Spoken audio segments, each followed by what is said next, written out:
आज हम पढ़ने वाले हैं आवेश के मात्रक के बारे में। ठीक, आवेश के मात्रक।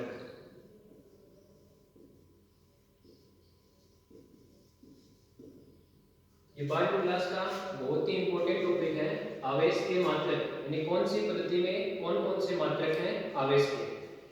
आवेश का जो पहला मात्रक है वो हम लेंगे एसआई मात्रक पद्धति में। एसआई मात्रक पद्धति में आवेश का मात्रक क्या होता है। दूसरा सीजीएस मात्रक पद्धति में आवेश का मात्रक क्या होता है। तीसरा विद्युत चुंबकीय मात्रक क्या होगा आवेश का। यानी आवेश के मात्रक हैं एसआई मात्रक पद्धति में, सीजीएस मात्रक पद्धति में और विद्युत चुंबकीय मात्रक आवेश का। तो जो एसआई मात्रक होगा आवेश का वो मात्रक होता है कूलाम। और कूलाम को हम दूसरे तरीके से भी रिप्रेजेंट कर सकते हैं। 10th क्लास से आप फॉर्मूला पढ़ते आ रहे हो, I बराबर है Q अपॉन T। यानी यहाँ पे Q है आवेश, T है समय, I है धारा। यानी ये आवेश है, ये समय है और ये धारा है। यहां से आवेश का मात्रक क्या निकलेगा, Q बराबर I गुना T। I धारा है, ऐसा ही मात्रक पद्धति में धारा का मात्रक होता है फंडामेंटल क्वांटिटी है तो इसका मात्रक होता है एम्पियर।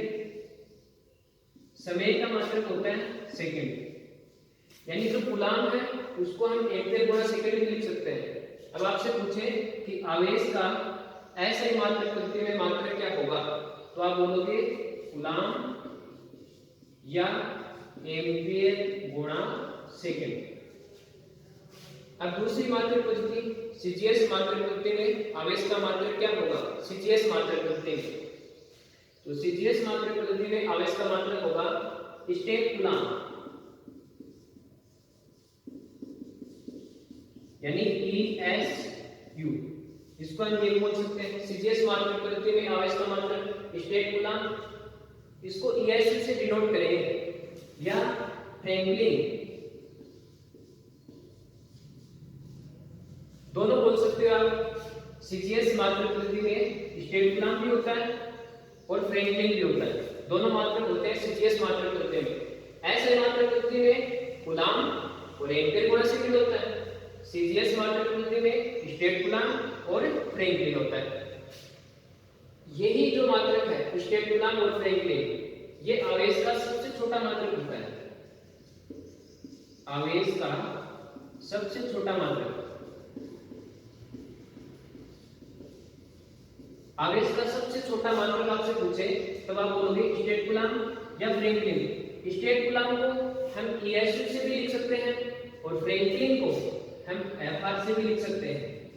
जो फ्रैंकलिन है उसको FR से डिनोट कर सकते हैं और जो स्टेट कूलाम है ESU, उस ये आवेश का सबसे छोटा मात्रक होता है।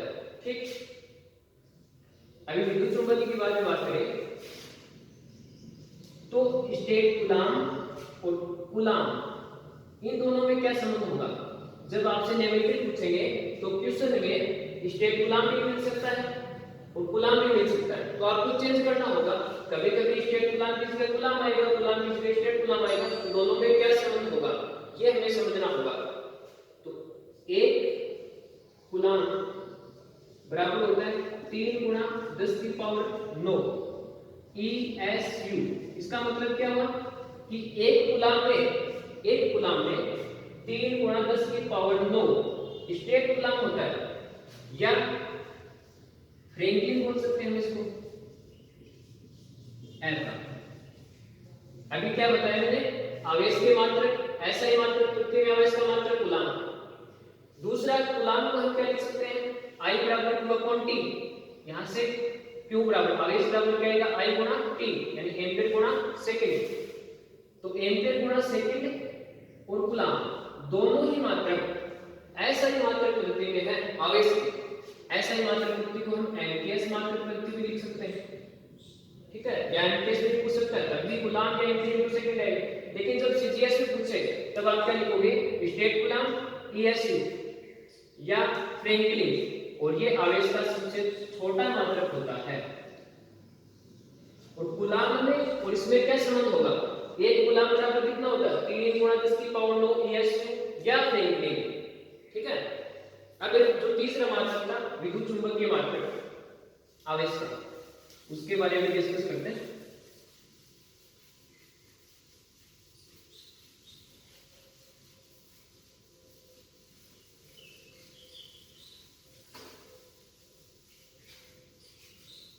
यानी आवेश के मात्रक में पहला मात्रक हो गया SI में, SI में हमने लिखा कूलाम या एम्पीयर इनटू सेकंड।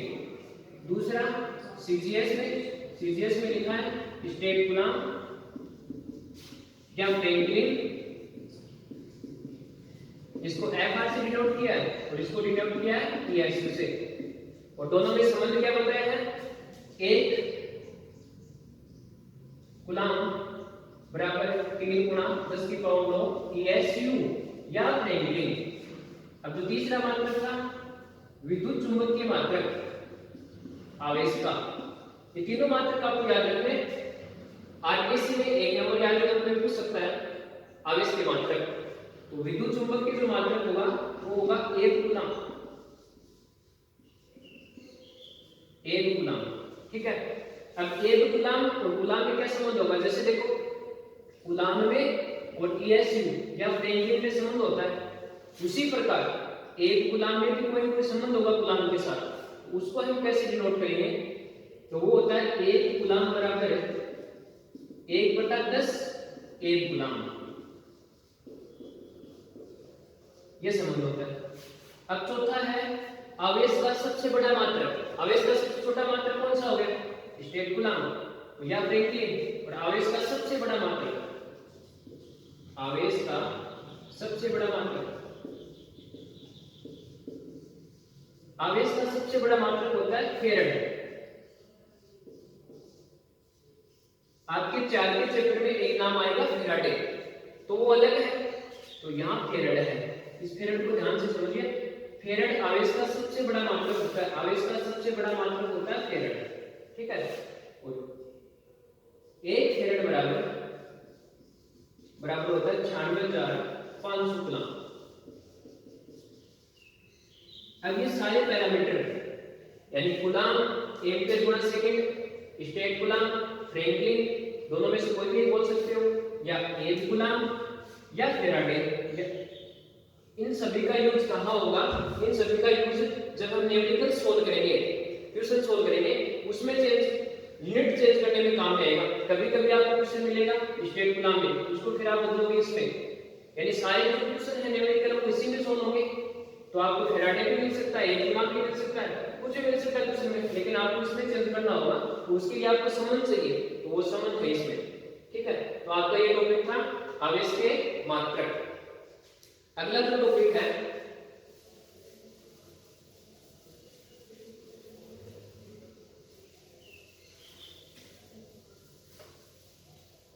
अगला छोटा सा क्वेश्चन है 1 कूलाम की परिभाषा।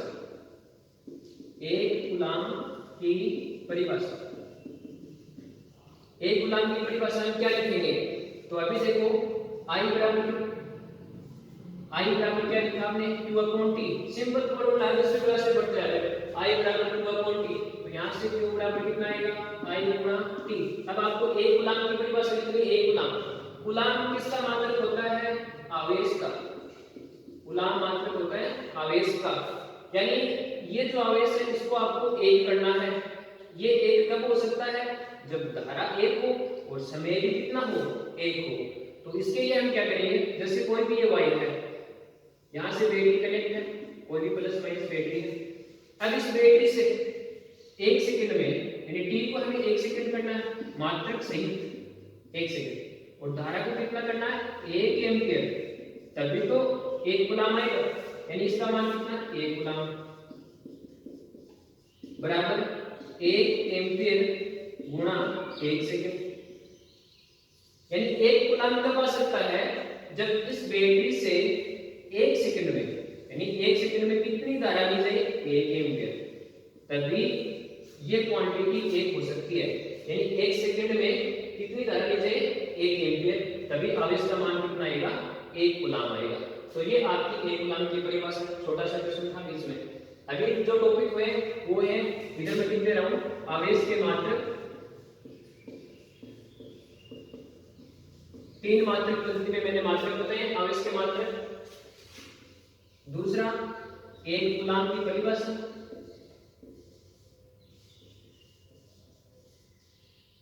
अब जो तीसरा टॉपिक होगा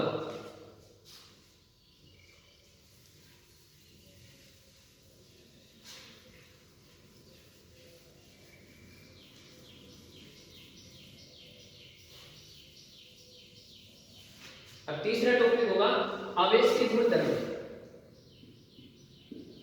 आवेश के गुणधर्म यानी प्रॉपर्टीज ऑफ चार्ज। आवेश की प्रॉपर्टीज हमें पढ़नी है, प्रॉपर्टीज ऑफ चार्ज, आवेश के गुणधर्म मतलब इसमें क्या क्या क्वालिटी है, क्या हमें पढ़ना है इसके अंदर। ये इंपॉर्टेंट टॉपिक है आईबीएसई और सीबीएसई दोनों के लिए। और यहाँ से न्यूमेरिकल भी बहुत ज्यादा बनते हैं, जो नीट की एग्जाम की तैयारी कर रहे हैं उनके लिए भी है। तो आवेश के गुणधर्म, इसमें अंदर आपको क्या क्या पढ़ना है, यानी पहला टॉपिक हमारा था आवेश के मात्रक, वो हो गया, 1 कूलाम की परिभाषा हो गई। अब आवेश के गुणधर्म, तो इसमें पहला पॉइंट है दो समान प्रकृति के आवेश, यानी प्लस और दूसरा प्लस।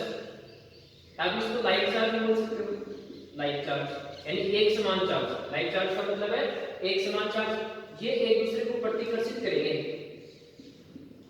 प्रतिकर्षित यानी एक दूसरे को प्रेरित करेंगे, रिपल्सन फोर्स लगेगा, प्रतिकर्षण होगा प्लस प्लस में, और माइनस इनके बीच में क्या होगा, प्रतिकर्षण। यानी लाइक चार्ज कहने का मतलब लाइक चार्ज, और एक होता है अनलाइक चार्ज। लाइक चार्ज कौन से होते हैं, जो समान प्रकृति के हैं, जैसे प्लस प्लस एक ही जाति के यानी सहजातीय, लाइक चार्ज में बोल सकते हैं सहजातीय, एक ही जाति के यानी सहजातीय। प्लस प्लस है तो प्रतिकर्षण होगा, माइनस माइनस है तभी प्रतिकर्षण होगा। अगर अनलाइक चार्ज है यानी एक प्लस है दूसरा माइनस है, तो यहाँ पर क्या होगा, आकर्षण। यानी आवेश के गुणधर्म में पहला पॉइंट आपको ये लिखना है कि सजातीय प्रकृति के जो आवेश है वो एक दूसरे को क्या करेंगे, प्रतिकर्षित करेंगे। और विजातीय प्रकृति के आवेश, अनलाइक का मतलब है विजातीय प्रकृति, यानी अलग अलग प्रकृति के आवेश हैं वो एक दूसरे को क्या करेंगे, आकर्षित। यहाँ पर आकर्षण होगा। ये पहला पॉइंट था आवेश के गुणधर्म में। पहला पॉइंट है कि लाइक चार्ज है वो एक दूसरे को क्या करेंगे, प्रतिकर्षित, और जो अनलाइक चार्ज है वो एक दूसरे को क्या करेंगे, आकर्षित। अगला पॉइंट है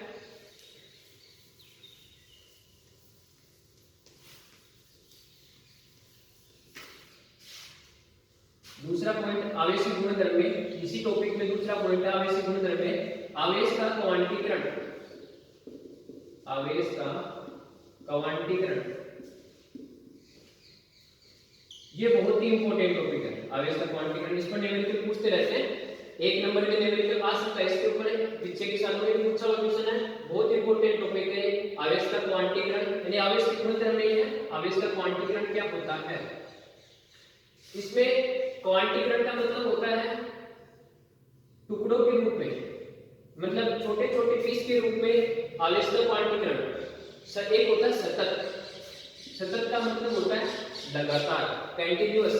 एक होता है क्वांटीकरण यानी किसी वस्तु पर आवेश टुकड़ों के रूप में होता है। आप इसको कैसे समझोगे, जैसे ये कोई सिस्टम है,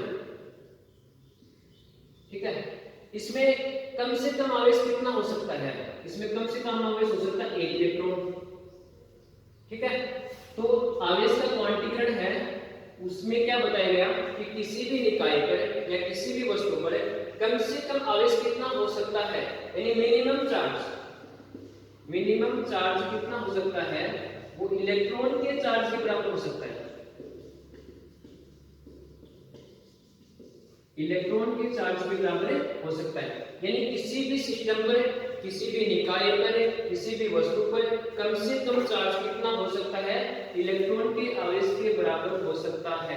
जितना इलेक्ट्रॉन का आवेश है उसके बराबर कम से कम चार्ज हो सकता है, इससे कम चार्ज नहीं हो सकता किसी भी वस्तु के ऊपर।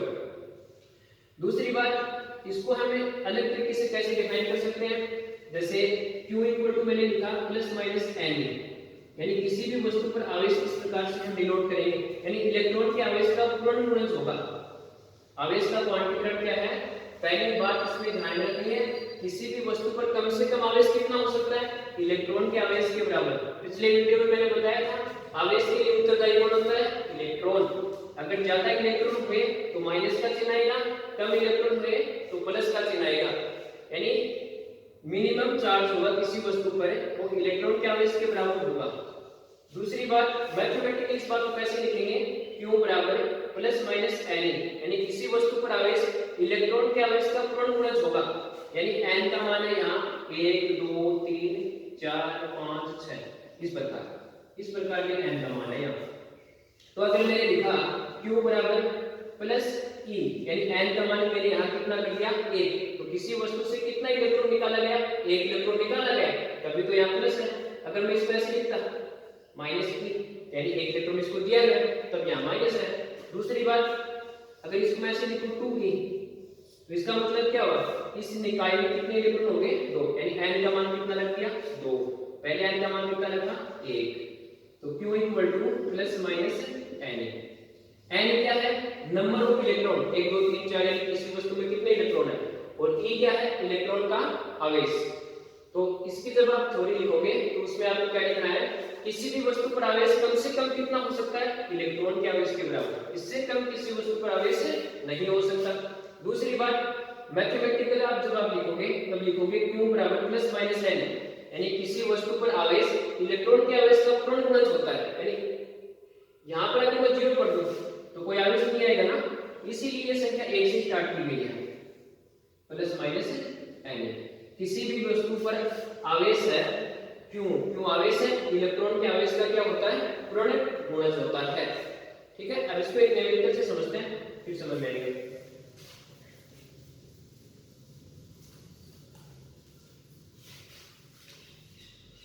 तो यहाँ पर n क्या है? नंबर ऑफ इलेक्ट्रॉन, यानी इलेक्ट्रॉन की संख्या। और E क्या है? इलेक्ट्रॉन का आवेश। इलेक्ट्रॉन का आवेश कितना होता है? 1.6 × 10⁻⁻⁰ कूलम। अब मैंने क्वेश्चन बना दिया कि किसी वस्तु को 1 कूलम आवेश से धनावेशित करना है, यानी कोई भी वस्तु है, किसी वस्तु को 1 कूलम आवेश से धनावेशित करना है,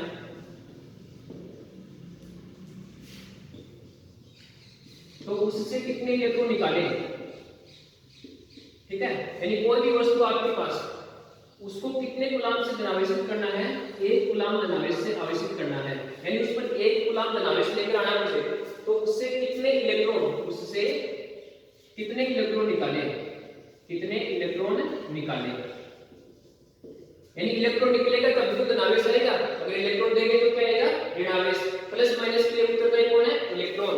तो एक वस्तु पर 1 कूलम आवेश लाने के लिए हमें कितने इलेक्ट्रॉन उससे बाहर निकालने होंगे, ये हमें निकालना है। यानी आवेश का मान दिया किसी में, आवेश का मान कितना है? 1 कूलम। तो ये जो फॉर्मूला इसमें क्या लिखेंगे?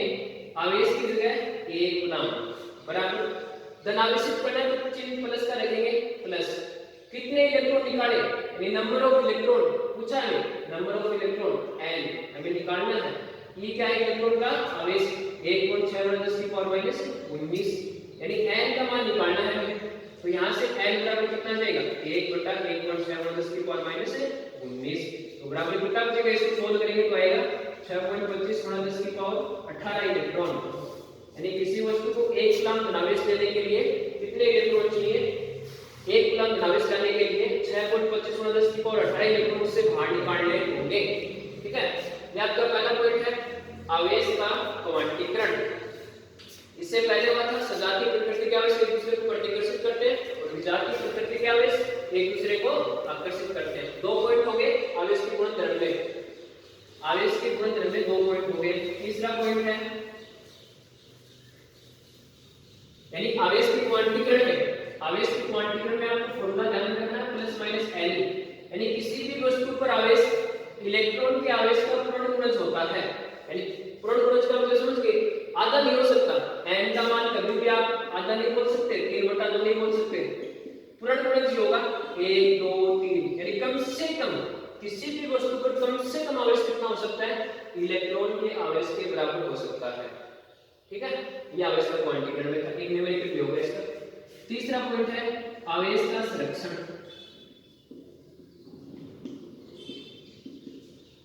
आवेश की गुणधर्म पढ़ रहे, उसमें तीसरा पॉइंट है आवेश का संरक्षण। आवेश एक सुरक्षित राशि होती है, यानी कोई भी एक बल इकाई है उसका आवेश हमेशा सुरक्षित रहेगा।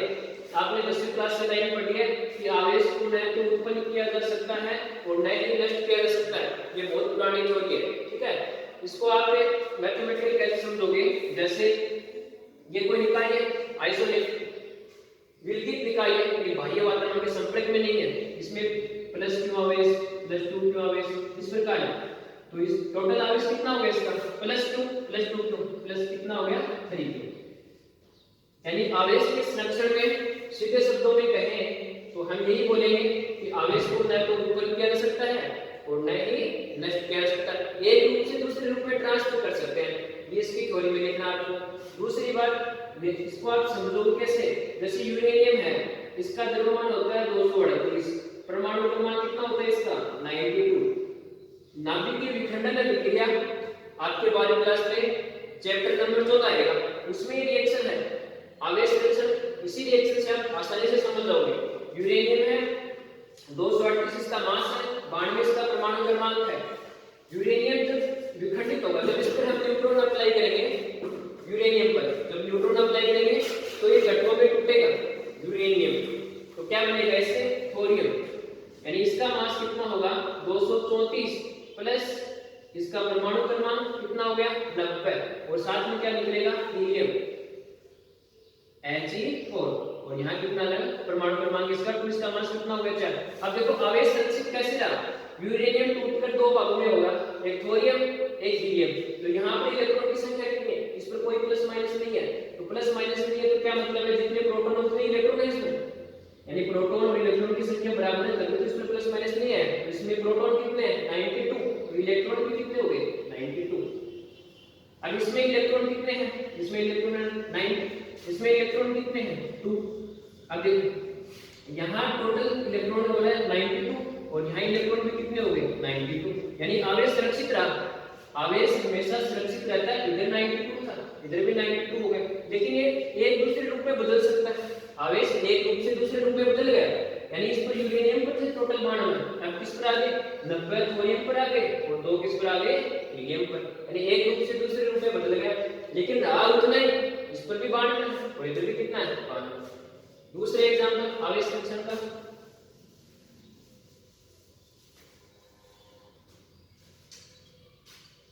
ऑक्सीजन है, ऑक्सीजन का मास होता है परमाणु क्रमांक होता है 8, इसका मास होता है 16, प्लस ये हीलियम के साथ जो क्रिया करेगा नाभिकीय क्रिया होगी, इसका मास है 4, तो ये किस में चेंज होता है फ्लोरीन में 9F18। फिर ये किस में टूटता है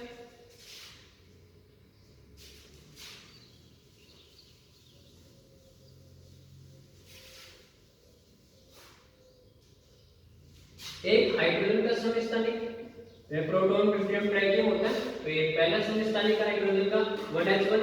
इसके साथ देखो अब यहाँ पर इलेक्ट्रॉन की संख्या कितनी है टोटल 8 और 2 10 इलेक्ट्रॉन है इसमें, और इसमें जो इलेक्ट्रॉन होंगे ये प्रोटॉन फ्लोरीन का समस्थानिक होगा, इसमें 10 इलेक्ट्रॉन होंगे, और यहाँ पर जो बनेगा इसमें भी इलेक्ट्रॉन की संख्या कितनी होगी 10 इलेक्ट्रॉन, यानी यहाँ पर 10 इलेक्ट्रॉन होंगे, फिर यहाँ पर 10 इलेक्ट्रॉन होंगे, फिर यहाँ पर 10 इलेक्ट्रॉन होंगे अलग अलग। तो टोटल ये 14 के चैप्टर में आपका लंबा पोर्शन है तो उसमें आएगा, यानी आवेश एक रूप से दूसरे रूप में बदला, यानी फ्लोरीन में चेंज हो जाता है जब ऑक्सीजन हीलियम के साथ क्रिया करेगा तो फ्लोरीन में चेंज होगा, लेकिन इलेक्ट्रॉन समान रहेंगे, यहाँ 10 है तो यहाँ भी 10 रहेंगे, एक दूसरे रूप में बदल सकता है, लेकिन टोटल आवेश कंजर्वेटिव रहता है, सुरक्षित रहता है। तीसरा जो गुणधर्म है हमारा जो टॉपिक चल रहा था वो लिख के रहा हूं मैं, आवेश का गुणधर्म।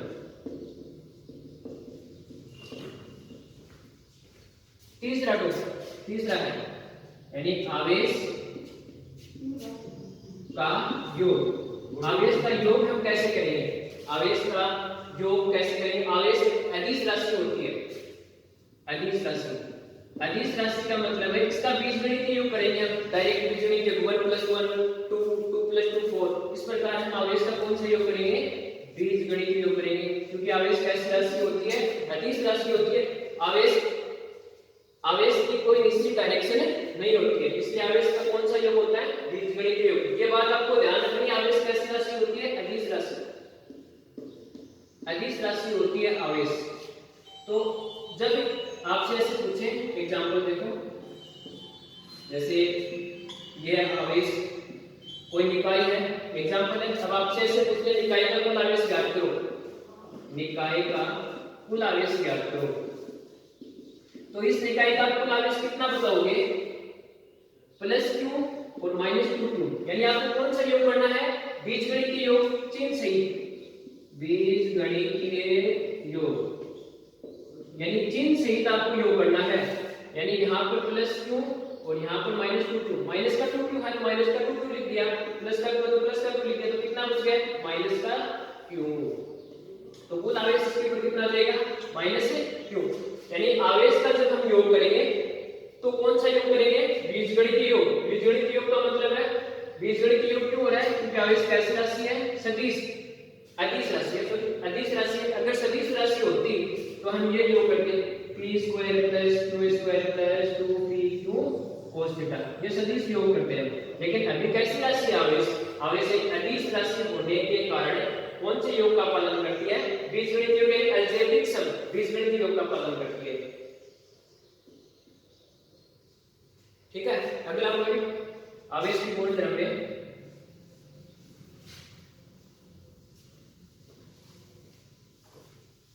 लास्ट पॉइंट है आवेश की गुण द्रव्य। आवेश की निश्चितता, यानी इनवेरियंस ऑफ आवेश, इनवेरियंस। आवेश की निश्चितता में आपको क्या समझना है, किसी वस्तु का गतिशील अवस्था में जो मास होगा, यानी q विराम अवस्था बराबर q गतिशील अवस्था में, यानी जो मास विराम अवस्था में होगा वही मास किसमें होगा, गतिशील अवस्था में। यानी आवेश चेंज नहीं होगा। पिछले वीडियो में मैंने बताया था, द्रव्यमान गति के साथ चेंज होता है। यानी किसी कोई वस्तु स्थिर है तो उसका द्रव्यमान अलग होगा, गतिशील है तो उसका द्रव्यमान अलग होगा। लेकिन आवेश हमेशा समान रहता है, यानी विराम अवस्था में जो आवेश है गतिशील अवस्था में भी वही रहेगा। यही मतलब है आवेश इनवेरियंस, आवेश निश्चितता। मतलब आवेश गतिशील अवस्था में भी वही रहेगा और विराम अवस्था में भी वही रहेगा। जैसे कोई वस्तु यहाँ स्थिर है, रेस्ट पोजीशन में उसका वेलोसिटी 0 है, तो उस पर आवेश है 1.7 × 10⁻⁻⁰ कूलम। लेकिन ये जब गति करेगी तब भी इस पर इतना ही आवेश रहेगा, 1.7 × 10⁻⁻⁰ v वेलोसिटी होगी इसकी। यहाँ वेलोसिटी कितनी थी, 0, यहाँ वेलोसिटी कितनी है, v, तो यहाँ पर भी आवेश उतना ही रहेगा और यहाँ पर भी आवेश उतना ही रहेगा। छोटा सा पॉइंट है, ज्यादा बड़ा नहीं। निश्चितता का मतलब है विराम अवस्था में जितना आवेश है गतिशील अवस्था में भी उतना ही आवेश रहेगा, बराबर रहेगा। ठीक है, अब आवेश के गुण द्रव्य मैंने बता दिए हैं और आवेश के मात्रक बता दिए हैं। आज का जो टॉपिक हुआ है उसमें मैंने क्या क्या बताए हैं, आवेश के मात्रक बताए हैं, आवेश के गुण द्रव्य बताए हैं। आवेश के गुण द्रव्य क्या क्या बताया है, संरक्षण बताया आवेश का क्वांटीकरण बताया है और आवेश को योग करने की प्रॉपर्टी, यानी कौन सा योग होगा, अदिश योग। अदिश योग क्यों हो रहा है, अदिश राशि है ये, आवेश कैसी राशि है, अदिश। तो कौन सा योग हम कर रहे हैं, बीजगणितीय योग, बीजगणितीय योग।